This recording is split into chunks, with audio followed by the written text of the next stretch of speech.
building the infrastructure to be able to gain this knowledge on your own will make you better appraise and make value of what you're receiving on the outside.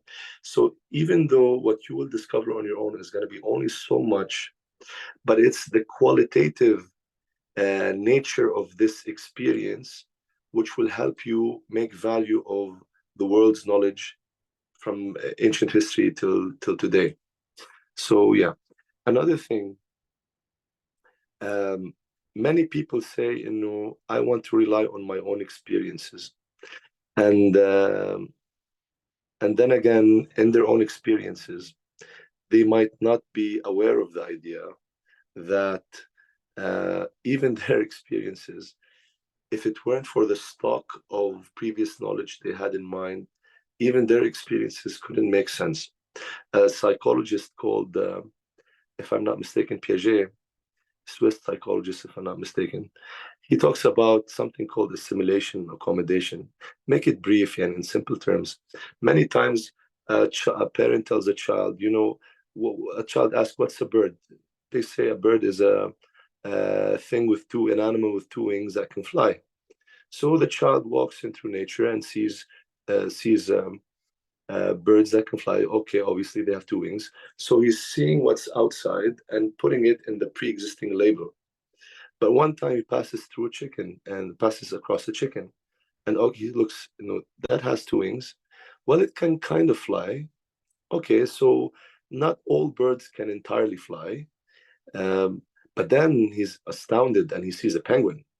Oh my God, that's a bird that can dive. That's a bird that can swim. So this is gonna like juggle everything in their mind. So in this case, they undergo a process called accommodation. So they thought they had it all in place, the categories, the preset categories they've acquired before, and in which they just put something in the category immediately. When they realize all of a sudden that the category itself needs adaptation, it's not entirely true. So that's why experience alone has no sense without prior knowledge. And you always need the feedback loop of reassessing the exact same categories you thought that they were there forever, when in fact you never know what you don't know unless you encounter it. So yeah, I thought this was. Lastly, before I move into proof, knowledge, it has to become internalized before it becomes a behavior. So to internalize something, it means to hold it dearly. It becomes also part of our limbic system, our emotional system. It becomes part of our subconscious mind. And once that happens, it becomes part of our habit and daily behavior. So it's always wise. Now, I read a French quote once: opportunity is never lost, it's always seized by someone else. Translation.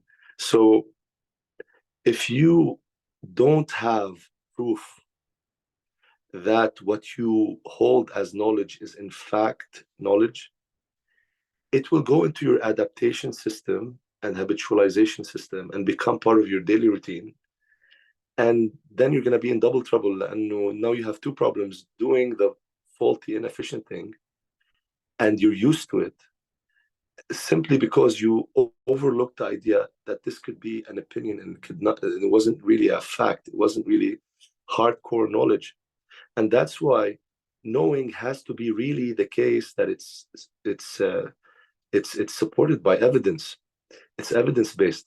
So proof is kind of the judge that looks at incoming information and suggests, this information. Okay, I'll accept you. You can have a seat in my psyche, or I'd rather suspend until further evidence has arrived, or I would eliminate. Definitely, this is not true, because it's not wise to adapt and habitualize to something which turns out to be false.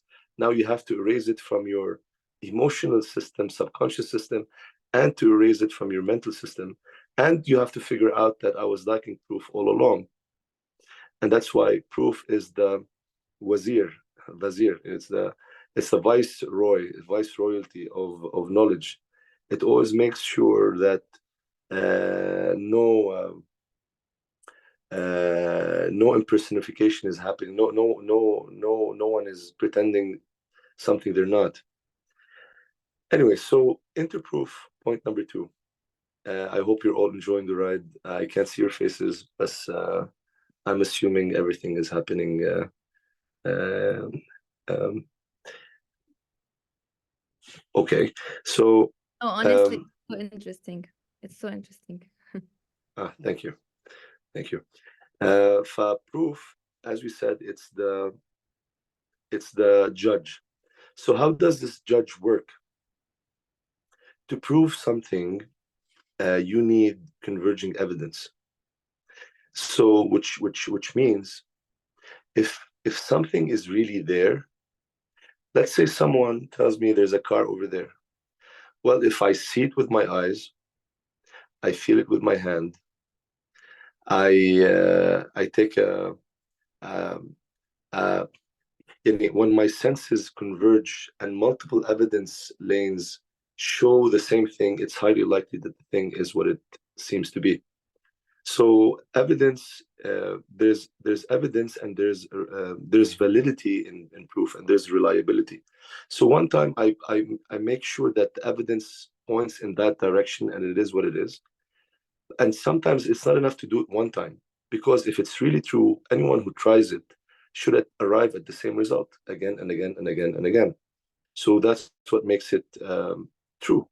So when you do it, when you reiterate, when you repeat the experiment again and again and again, showing the same result using the same variables, this is called reliability. So not only do you need to have validity, that the intersection of lanes of measurement are pointing to the same direction, if you repeat it or someone else repeats it, it does the same result. And lastly, when it comes to proof, and it's what are the tools of proof? There's a quote I learned in mathematics class that numbers don't lie. So proof, when we're saying proof, we're talking about numbers, timings, measurements of dimension. These things don't lie. Sometimes you might say what I'm measuring cannot be measured directly. Well, sure. For example, the atom.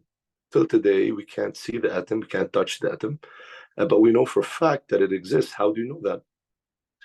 Well, sometimes the thing has an effect, and the effect has an effect, maybe. And perhaps the effect of the fact has an effect in turn. Somewhere along the line, you're going to be able to measure the number through numbers, do measurements, timings, etc., and time, space, and so on and so forth. So, since cause effect is everywhere, well, cause effect is just another way of saying effect leads to another effect, leads to another effect. And if you regress backwards, you call that a cause. So there's always way, if you can't directly point at something through direct measurement, you can do that through its cause, through its accompanying something that happens along with it on the same plane, or through effects. But there's always a way to infer proof and still through numbers, timing, measurements. And some people might ask this question: you haven't seen the atom. Well, yeah, but I can measure the effects and infer that it's there. So yeah, that goes for proof. Now we're moving on to group number two. So we said there were three groups, and looking at the time here, we have like 15 minutes. So looking at group number two, which is devotion, consistency, and caution.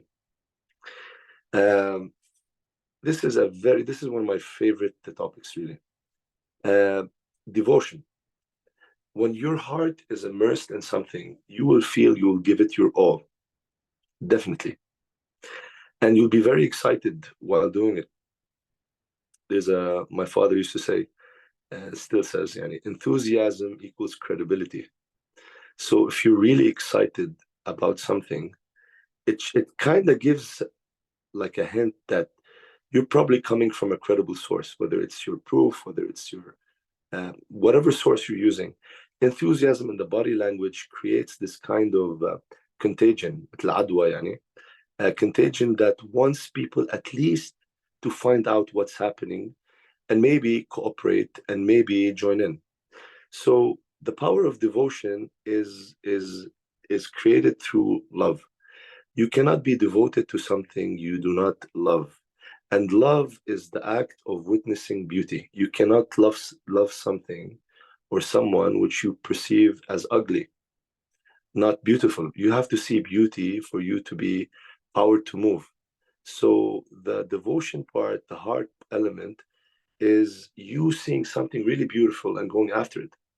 So love is the action of witnessing beauty. So what do you do? Hello?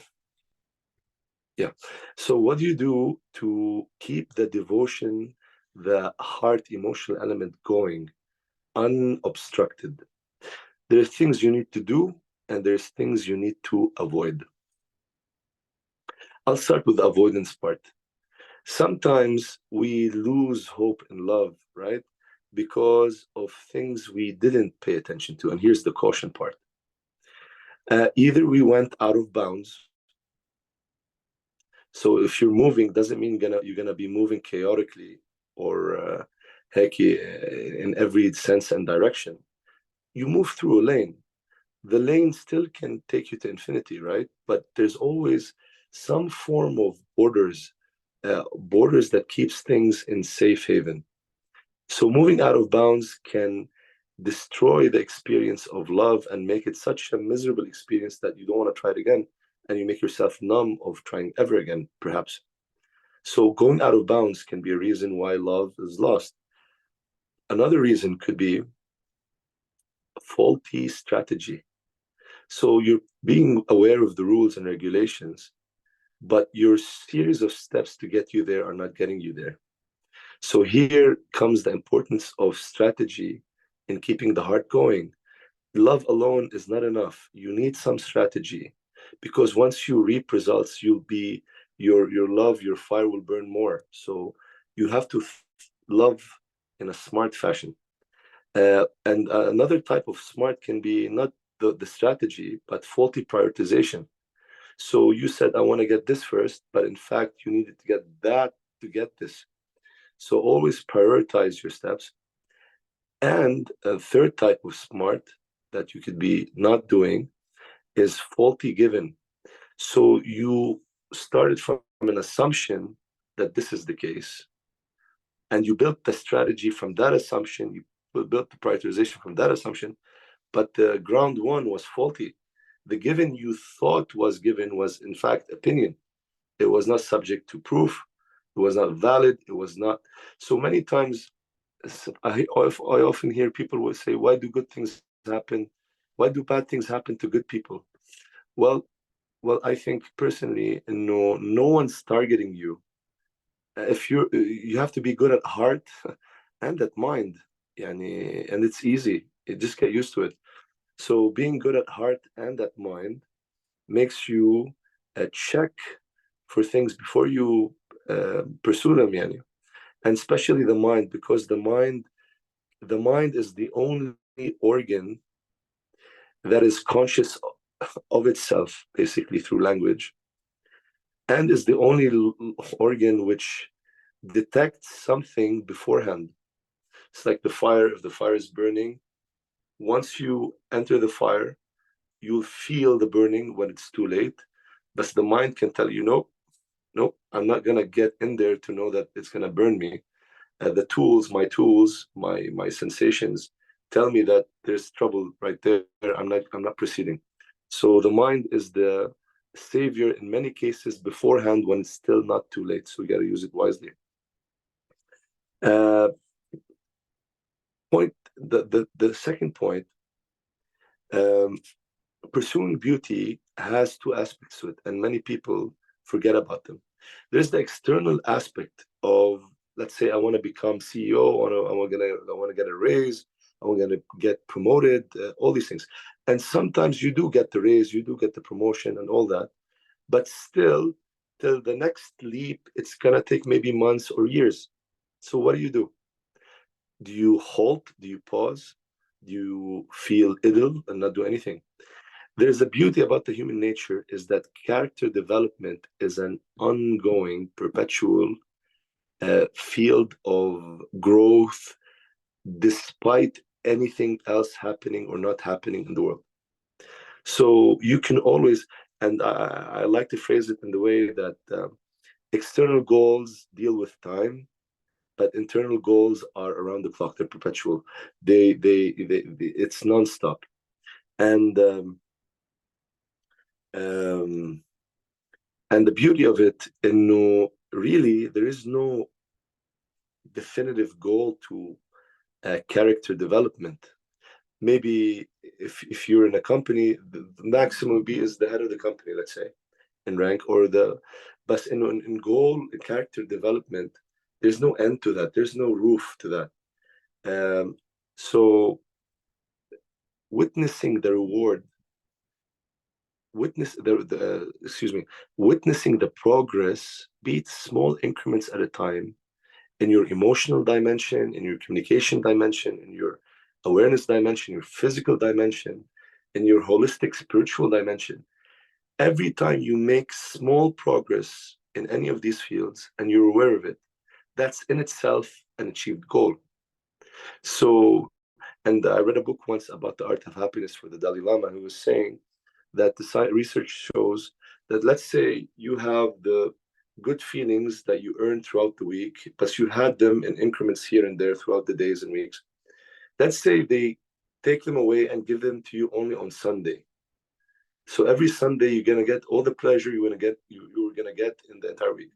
So some people might assume, no, that's a lot of pleasure. I'm gonna be like ecstatic, so I'll make it to the other Sunday like with a lot of enthusiasm. Well, it shows that maybe highly likely you're gonna commit suicide and not make it till Wednesday, because we need the good feeling around the clock. We need increments of it around the clock. And what other lane can provide that for us except for character development, increasing your knowledge, increasing your experience? All this can happen around the clock, whereas external goals alone cannot provide that. And what happens if we make the best out of the two worlds? Moving to the last trilogy of the trilogy, honesty and work. Honesty. I love honesty, honestly. I think it's the bravest thing you can ever attain. It's one heck of a challenge, but potentially the greatest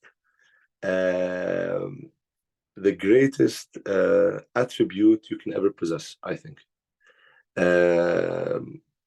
Let's begin with honesty. What is honesty? It's saying something which is in alignment of truth. Your truth, the truth, doesn't matter. You're not saying something opposite to what you know to be true.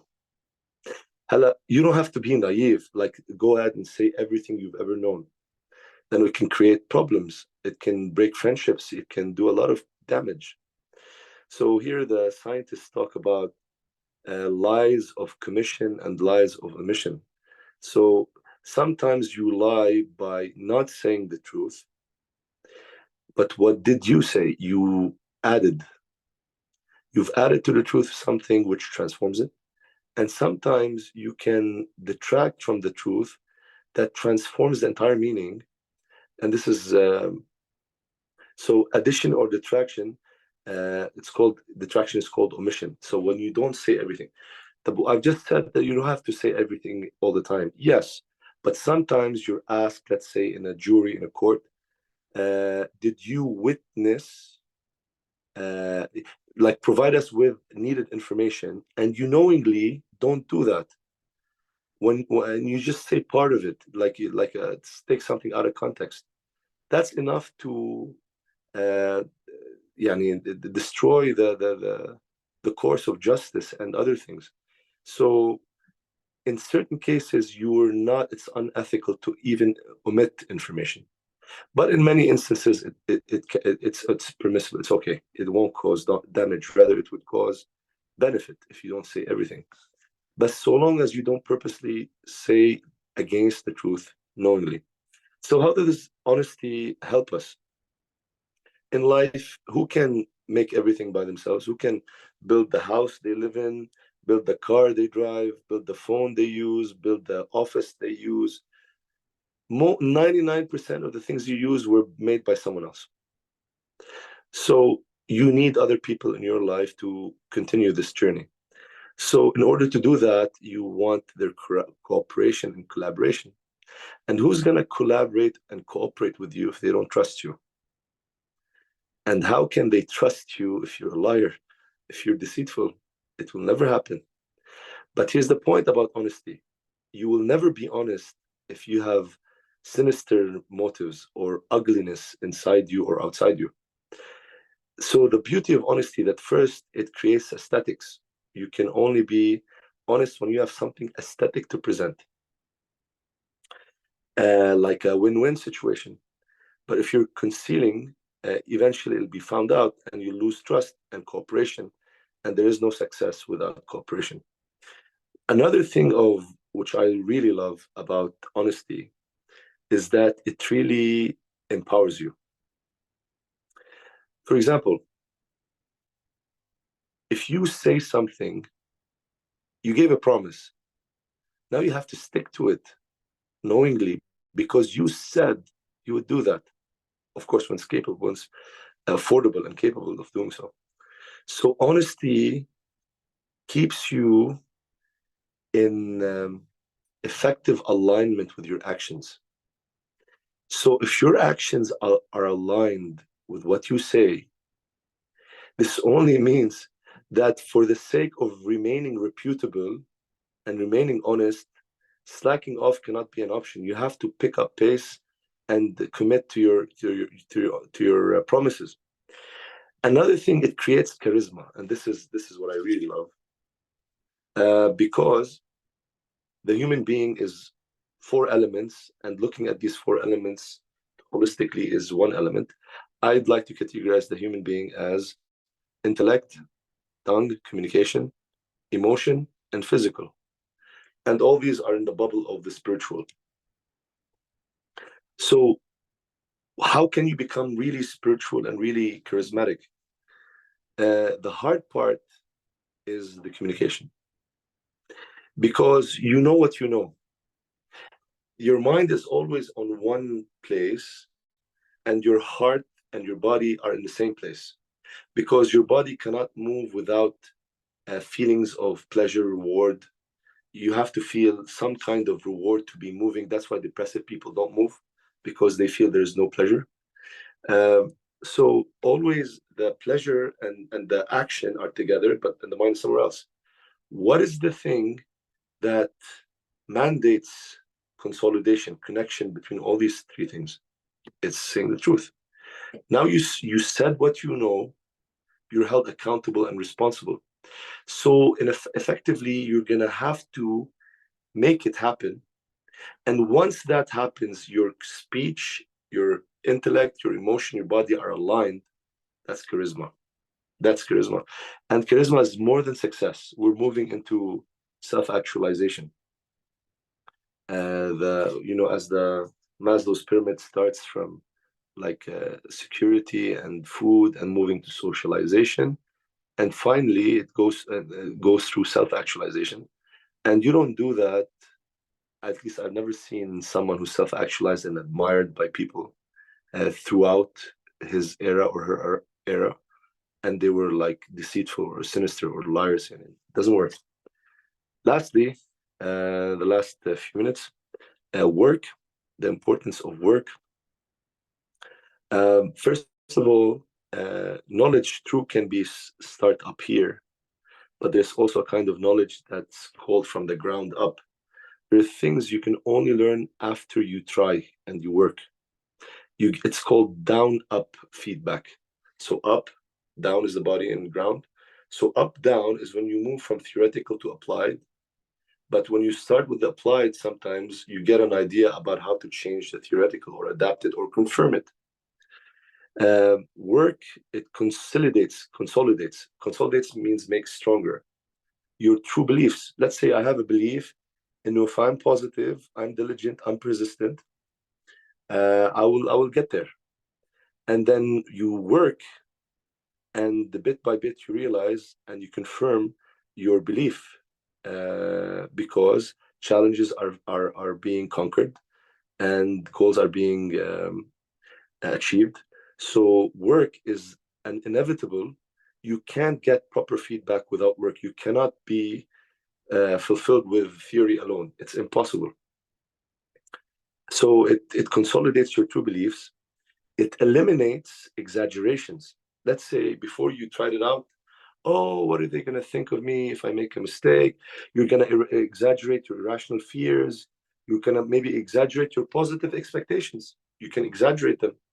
What work does is it makes you pragmatic, moderate, and it desensitizes you from these feelings of exaggerations, either to the positive or the negative.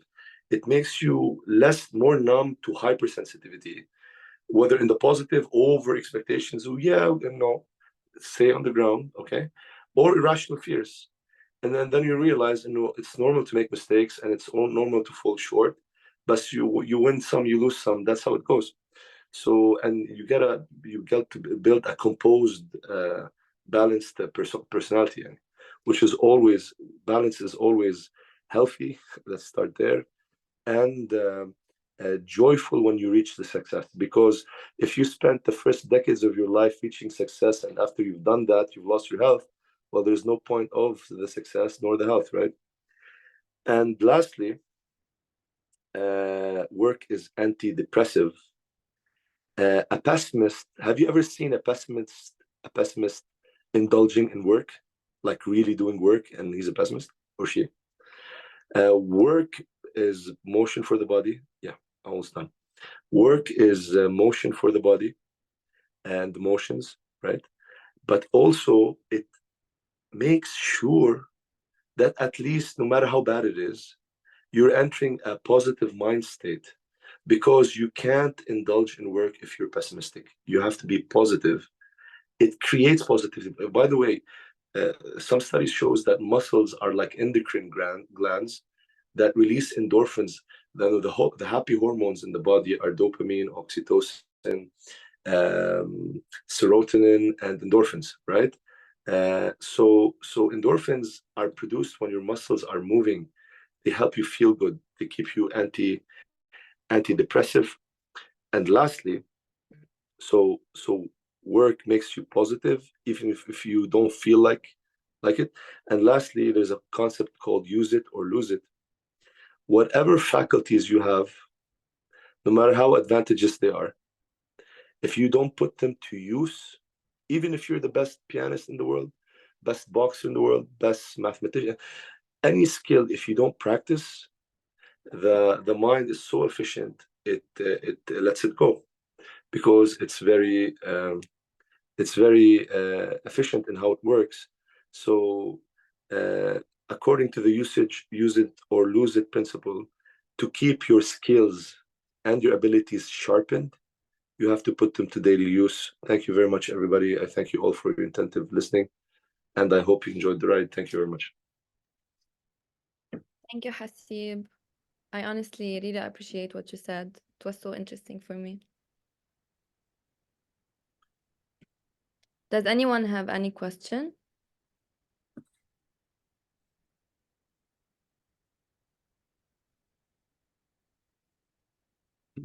I guess not. I Criticism. cannot see faces. Guys, can we see you at least say hi? Yeah, hi Hassib. Hi Mercy. Hi everyone. How are you? I was making sure no today I will not miss your session صراحة. It's really interesting. Thank you, Habib. Thank you, Rashad. I really value that from you. Thank you حسيب. تسلم لي يا رب. Anybody, any question, any comment? It would really make the night if you contribute in any, be it a small statement, يعني. Just say anything. Hello again, Hassib. Who's this? Everything was really interesting, and I totally agree with you about your last point.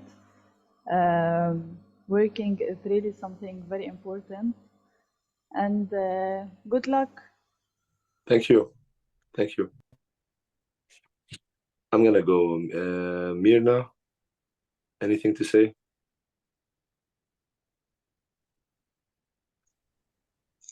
I don't know if you can hear me. Hi, Marcelino. Hi. It's sure that working is very important for every person. You have to be always productive. Find something to do in life. That's why I always attend your seminars, Marcelino, to see if one day I'm going to do it, the life coaching. And thank you, Hassib, for your nice words. Thank you.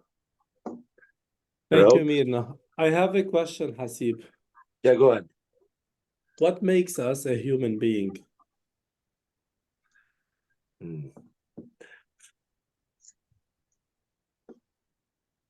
What makes us a human being is the unification of our heart and mind. Elaborate, please. It means when our feelings, which inevitably means our body, are on the same page with our intellect. So it's two faces of one coin. When your heart, you flip the coin, the full heart, flip the coin, full mind, it's one thing. No schizo, no severe, no damaging. You're on the page, the same page with what you believe, what you do, what you think, and then only you're a human being, in my humble opinion. And this is a journey of a lifetime. It can be perfected, and it can make it worthy and make it worthy for others who don't seem to see it this way. So it's inspiring for others and fulfilling for the person. Thank you, Hassib.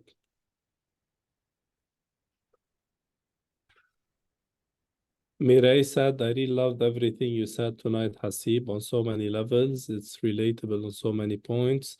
Personally, the devotion, consistency, honesty, and work meant a lot to me. Keep it up.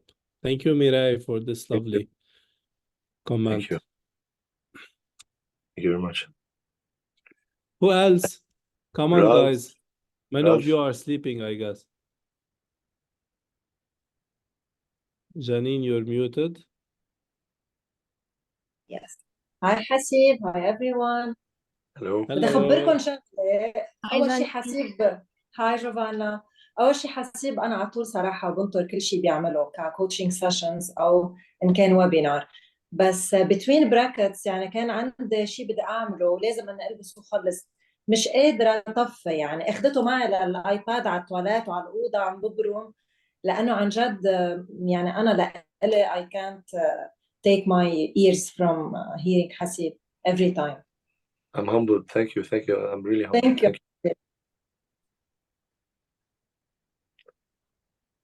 Thank you, Janine. Who else? Any question for Hassib? صعبة.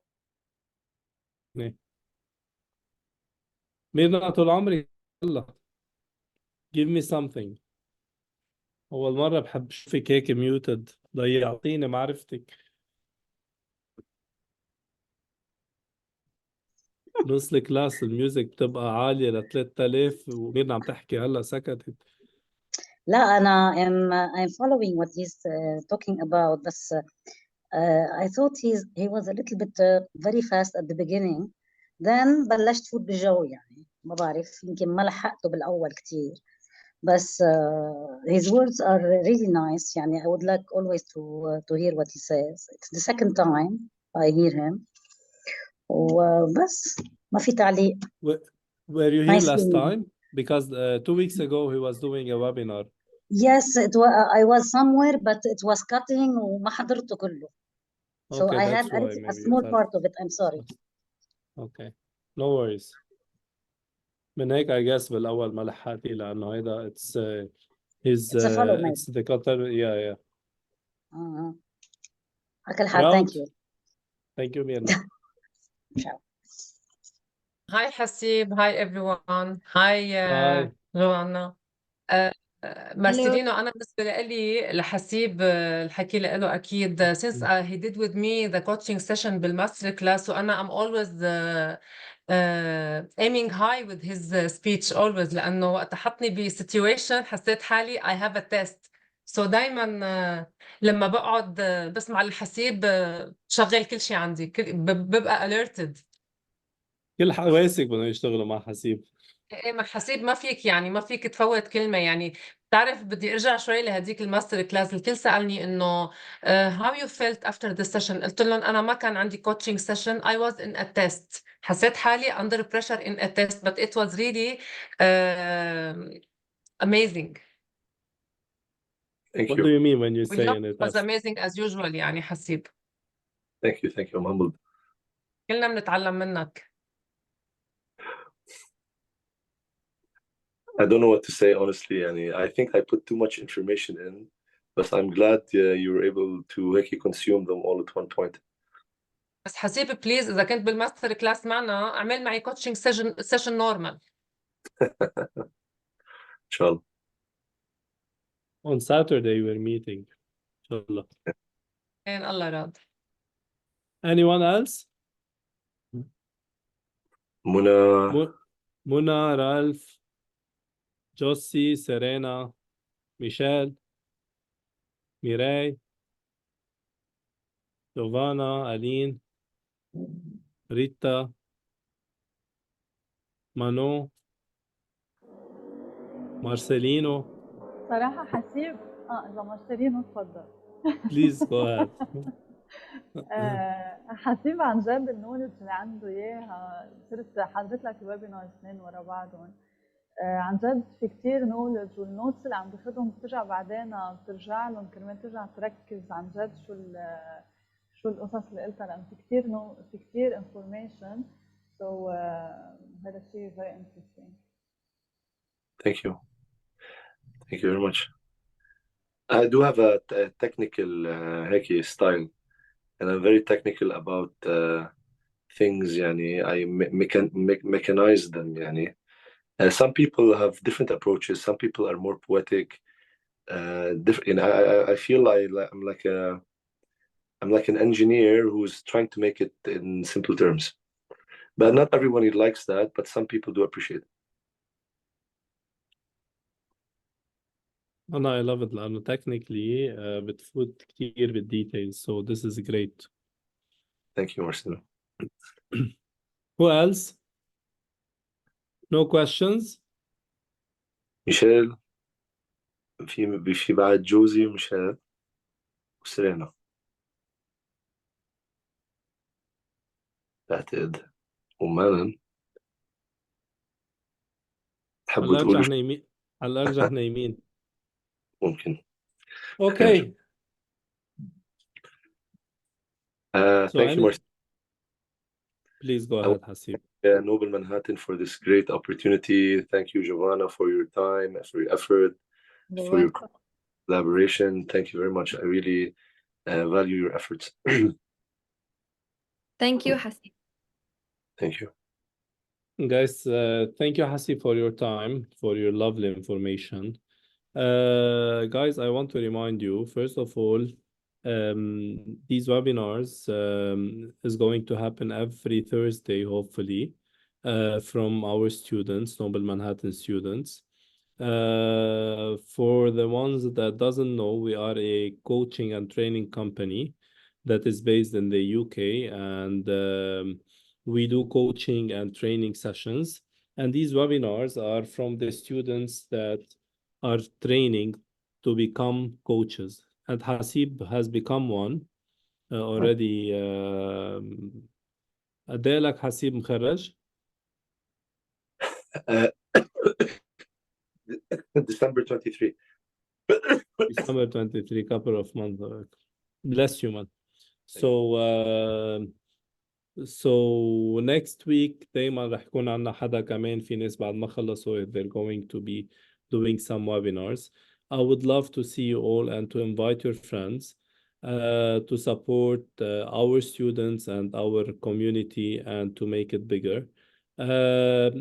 every time the webinar will be talking about something else, totally different subjects, and hopefully it will be a way to learn how to talk in a webinar, how to present a webinar, how to put the information one by one, and how to say it. And at the end, I want to remind you also for the masterclass would be on this Saturday from 10 a.m. Until 5 p.m. UAE time. So it's going to be 9 a.m. until 4 p.m. Lebanon time. 9 in Lebanon time. Yeah. So I hope to see you all, and thank you so much for your time. I really appreciate it. And I see you very, very, very soon. Lovely night, everyone, and kisses to you all. Have a good night. Thank you for attending. Thank you, everyone. Good night. Thank you, Marcelino. Thank you, Bye. Hassib. Bye. Good night. Bye. Bye.